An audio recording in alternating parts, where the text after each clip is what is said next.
Welcome to Finch Chevrolet Cadillac Buick GMC. My name is Kevin DeBrita, and today I'm sitting in the 2021 Cadillac XT6. Now, what we're going to go over today is the radio, and most of the Cadillacs will have this radio system. So if you're looking for an in-depth review on the radio and how to use all the options and features, this is going to be a great video to watch. Right now, we are looking at our home screen. Your home screen may look a little bit different. You'll notice at the bottom, we got this little white dot here and then two gray dots, so we can float over to here, which is telling us that we're connected to my phone. And on the other side, this is what we're listening to on the radio, which is actually a podcast that I've got running through Android Auto, which I'll get to in a minute. Below that, we've got our temperatures. Both sides are set at 23 degrees.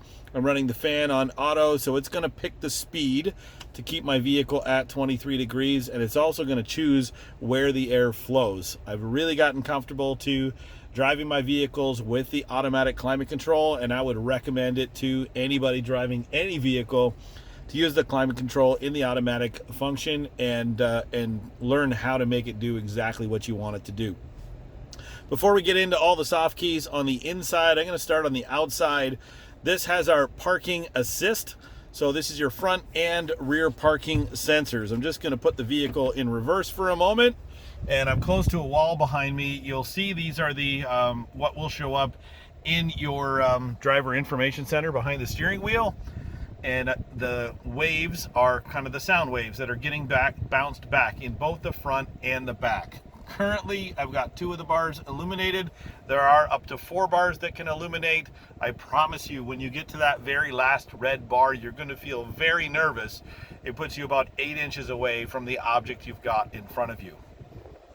Moving back over to the main display, you can see our rear parking camera allows us to have the guidelines, which is nice. It'll make it easier to get you into your parking spot. We also have our 360-degree view camera, which is essentially 4 cameras. There's a camera underneath each of the mirrors, 1 in the front and 1 in the back, and all those images get stitched together so that you've got one uniformed video, which is really nice. I'm going to put the car into drive just for a moment, and you'll see our front camera will come on. We can see our license plate bracket up in the front, and once we start going fast enough, that will disappear. While we're in drive, I'm going to move to the next button. This is our parking system. So yes, this vehicle will park itself. Not all XT6s will, but this one will. That is our parking system icon, and you'll notice we can do parallel parking, perpendicular parking, and we can also park on the right or on the left. So I apologize I can't try this out and show you how it works right now because I have nobody to operate the camera. But one of the cool things is the turn signal actually allows you to go from the right to the left. And you would just pick whether you wanted parallel or perpendicular. So you'd be able to park on both sides of the road, for example, if you were on a one-way street. You're going to control what gear the vehicle is in, and you're going to control the gas and the brake. It will control the steering wheel. And as soon as you take over the steering wheel, the whole system engages. The whole system disengages. The way that it works is, for example, if we wanted to parallel park right now, we're going to parallel park on the right. We're going to drive forward, and we're going to pass the spot that we're going to use. The reason we drive past the spot is we want to make sure that the space is big enough for the car, and the car is actually going to measure that for you. It will tell you to stop, and then it'll tell you to put it in reverse. And you're just going to follow the directions on the screen for brake, gas, reverse, and it's going to take care of the steering wheel. And when you're all finished, it'll tell you to put it into park. Fantastic feature. I will admit, though, I can park a lot faster myself than if I'm using this technology, but in some of those tight spots, it is really nice to have access to that technology. All dismissed now. And so on the bottom, this is our start stop. This vehicle does have auto stop, and you'll notice it right down in there. Once the vehicle is warmed up and it's not too hot or too cold outside, when you come to a stop, your engine will turn off. When you lift your foot off the brake, it will start automatically. Some people don't like this feature. They want their engine running all the time. By clicking on that A, this will turn off your auto stop, and it'll display it right in your driver information center. On the other side, we have our four-way flashers or your emergency lights, and then down here we have our lane keep assist. Lane keep assist is using the camera that we have up here to monitor the lines on the road. And as you get too close to the lines on the road, it'll actually pull you inside the lane.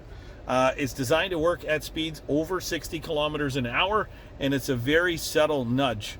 To ensure that the system is working, you'll see this illuminated in white right about your speed limit sign. Not doing it right now because we are parked. When it is green, that means the car is picking up all the information for it to activate itself. And when it goes orange, it means you have crossed the line or the system has engaged and pulled you back in. So that's our lane keep assist feature. I'm going to push the home button down here. This is what your radio looks like. We've already talked about this screen. We've got one more screen over here, and I'm going to go through those kind of one by one, giving you a little bit of information. Audio, probably pretty straightforward for most of us. That's your AM FM radio. In this case, we've got your I've got my podcast there on my phone using Android Auto. What's missing right now is your USB ports and your satellite radio. So that'll be in the more section. You can see everything is right there with your Bluetooth music, satellite radio, and of course my phone. There's no USB ports plugged in right now, so they're not going to show up. Moving back to the main page, the three that you use most often are going to show up here. So for example, if we went to satellite radio, now we have our last three that we used showing up in that display. Across the top are all of your favorites. You'll notice we've got 2 pages of favorites. As we run out of favorites, it will just simply add another page. This vehicle, I think, does somewhere around 40 or 60 favorites. I've never gotten that far. And you can cross band your favorites. So if we were listening to an AM radio station, we wanted to program it in, push and hold. We've now programmed in that radio station, and we've got XM and AM on that same band. While we're talking about XM, this is the new XM360L. It does have podcasts that are all built into your programming. We can also pause live radio and rewind a song. So really great feature that was available previously in satellite radio is now coming back with the 360L, and they're doing a much better job with it. So listen to that favorite song, love it, want to rewind it, or you need to pause it because you have to have a conversation. Fantastic feature, and that's all going to use these buttons right down here. On the side, we've got our treble and bass, very easy to adjust, balance and fade. You can actually just push the screen where you would like your music to come from, and then if you need to fine tune it, you can use the arrows to get it exactly where you want it. Equalizer, very straightforward for adding in your treble and bass. So I hope that makes some sense there. Browse, we're going to run through different categories, whether it be music, sports, talk, news. We can pick what we want. We also can direct tune. So if you're trying to get directly to a radio station, we're going to hit browse, direct tune. If you want to listen to channel 56, hit go. Now we're listening to the highway. Settings, not much that you'll change in here, but we do have access to your subscription, also your Sirius XM favorites. There's some listener settings. This is pretty cool. It's called Tune Start, which on the majority of the channels that are playing music only, every time you turn to that channel, it will start by playing the song that you're listening to from the beginning. So really cool setup. And system settings, I haven't been in here for a while. Location services, radio ID. So that you'll need if you need to activate your Sirius XM, but it will come with 3 months from the factory when you pick up your new vehicle. I'm going to go back to the home page. We've talked about audio. Phone, very easy to connect. We are connected to my phone right now, but if there are no phones connected, you'll have access to this screen and it'll just say add a phone. You'll hit add a phone twice and search for a phone on your Bluetooth device. Or what I did with my phone, right here is the near field communication or NFC button. I have an Android phone with NFC. I was able to tap it and hold it to that position, and my phone was paired in about 10 seconds. Great feature. I'm going to log into my phone right here, and I want to show you a couple of things. Because we can now connect to two phones at the same time, we're going to have a primary phone and a secondary phone. So the primary phone is going to allow incoming and outgoing calls, and the secondary phone is going to allow incoming calls only. So if I want to be the main driver and have the main phone, I'm going to click first to connect. I'm also going to allow my phone to be a secondary phone just in case the other person in the vehicle wants to be primary for a short time. Very easy to flip back and forth. In this area here, it'll show two connected phones, and you literally just click on the phone that you want access to, and it almost instantaneously flips itself over to be the main phone. On this screen here, you've got favorites, contacts, recent calls, favorites keypad, recent calls, and contacts. So all of the contacts I have in my phone are now displayed on the radio, and I can use the voice recognition to make those phone calls.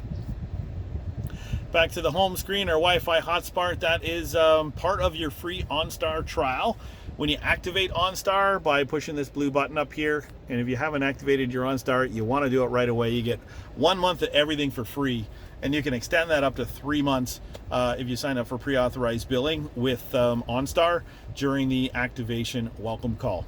So Wi-Fi, it's a great feature. I know OnStar wants me really to promote this as something that you're going to use every day, but let's face it, most of us have enough data on our phones and our other devices. We don't necessarily need a dedicated line in our car. What I do like about having OnStar in my vehicle is if I go on a road trip and I want to buy 10 gigs because the kids want to watch some movies and you want to be able to search hotels and listen to music, we can just buy a bank of data to use during that trip. So that's how I use OnStar and the Wi-Fi in my vehicle. If you know that you're going to use it every month, obviously sign up for a monthly package so you always have access. Another note about OnStar Wi-Fi is it is a pay-per-use system. So if you are running out of data, once you run out, it completely stops. So you never have to worry about getting an excess bill. This one has the Wi-Fi name and the Wi-Fi password. When you do the welcome call, you'll be able to customize that. So you can call it, this is my Cadillac, or I love my XT6, or pick your favorite sports team. Anything you'd like to call your Wi-Fi, you can do that. Then you can also pick your password, something a little bit easier that you can share with your friends and family. For passwords, I don't recommend one of your favorite passwords because, again, you are going to share that password with other people. So if you want to just pick something a little easier to remember that you can share with everybody in the vehicle, that is definitely something I recommend. Users, some people will set this up and some people won't. Cadillac has come up with a system where you can log in and all of the settings that you set within your personalization settings will be saved to your profile. This means if you get into another Cadillac, you can log in with your information and it'll already remember whether you like memory seats turned on, how you like the doors to lock and unlock, what your favorite radio stations were. All of those settings will be saved in your profile. To be able to use the profile, you do have to have an active OnStar subscription. So for that reason, some people choose not to set up the profiles. But if you like that feature, at least try it out for the first 30 or 90 days. Great if you're renting vehicles from time to time and they're General Motors vehicles. All of your satellite radio presets are going to be programmed right into the car as soon as you log in. Settings, I'm going to do a completely different video on settings because I can probably spend about 20 minutes in there. Then we go to Apple CarPlay and Android